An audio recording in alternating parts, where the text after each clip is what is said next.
Hello students, welcome you to my video tutorial. This video tutorial is made in order to make you to understand the lesson chapter 3 in your first flight book, two stories about flying. We were actually having two parts. In fact, I'm going to explain about the first part for you, which just deals with the seagull.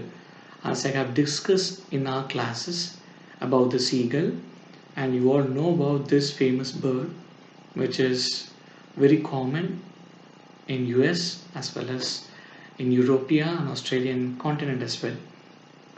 Seagull is a bird which used to build its nest in cliffs and in high trees.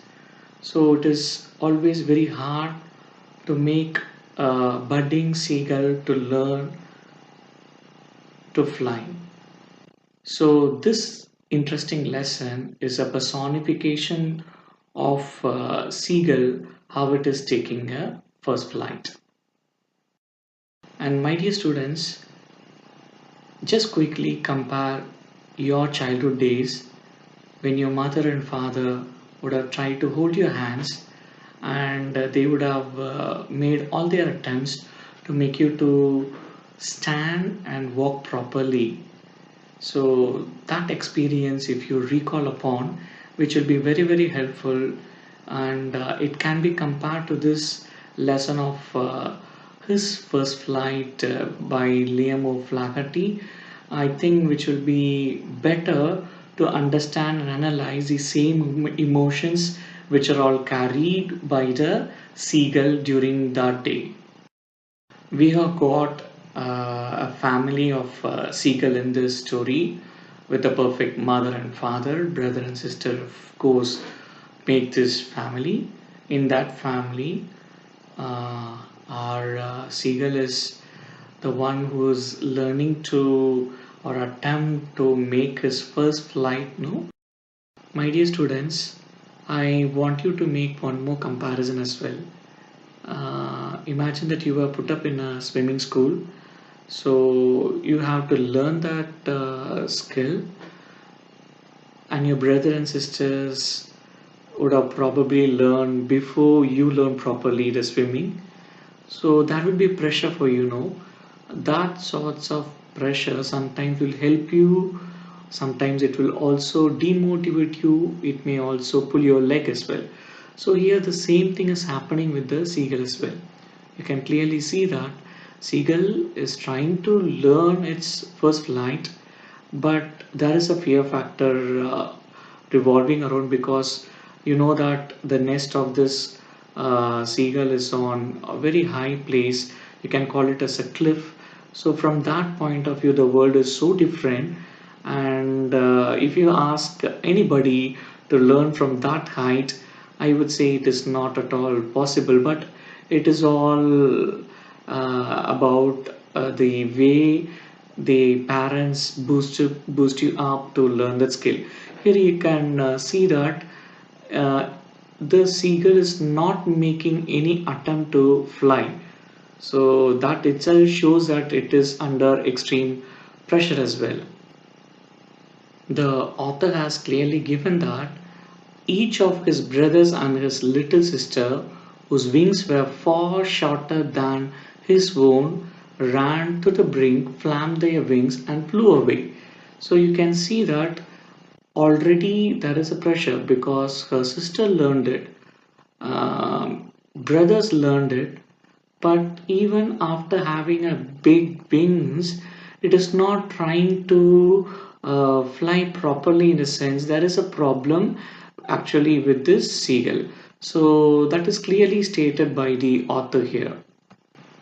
To which extent the pressure is being mounted up, in the sense the author is saying that nobody had come near to him after the 24 hours, which means the day before, all day long, they had all watched. I mean, he would have watched his parents flying about with his brother and sister, and the parents would have perfecting them in the art of flight, and he was also watching that how to skim the waves, and how to dive for a fish. These are all the lessons being taught by the parents to the seagulls. So this seagull is watching everything, and the next level is he's seeing his brother catching his first herring and devouring it, standing on a rock, and his parents also circle around, raising a proud cackle.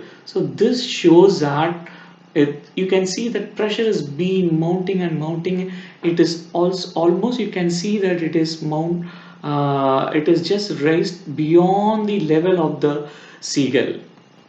At one juncture, it felt so tired because it was 24 hours ago only it would have probably had its food, and now he is hungry. At the same time, his parents are not giving any proper food because it is just still hesitating to learn the flight. No, I mean the flying. So the parents are not giving the food for it. Now it wants some food because it is uh, feeling great hunger, and he's noticing that his two brothers and his sisters lying on the platitude, dozing with their heads sunk into their necks, which means that they would have probably had their meal or food, and enough fishes they would have catched up, because the day before only the mother have would have taught, mother and father had taught them how to catch a proper fish in the sea. So everything would have helped their brothers and sisters. Now it needs some refreshment, so that which will be helpful to regain its lost strength. So, like all you people, it uses the next uh, attempt to call his mother, like screaming and crying and making all this attempt to bring his mother back, and father is not noticing it, according to the author. So mother is taking up a fish and coming near to this seagull, and what happens is very important, because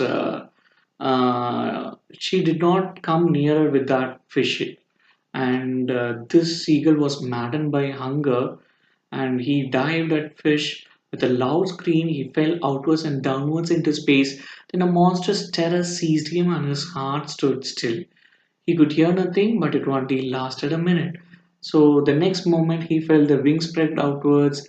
The wind rushed against his breast feathers, then under his stomach, and against his wings. He could feel the tips of his wings cutting through the air.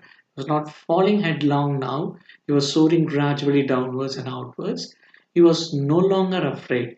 He just felt a bit dizzy when he flapped his wings once, and he soared upwards. This is the best explanation you can follow up with this author to identify and to understand how it would have made its first flight. So this lesson is teaching what to us? So this is the question you should answer me.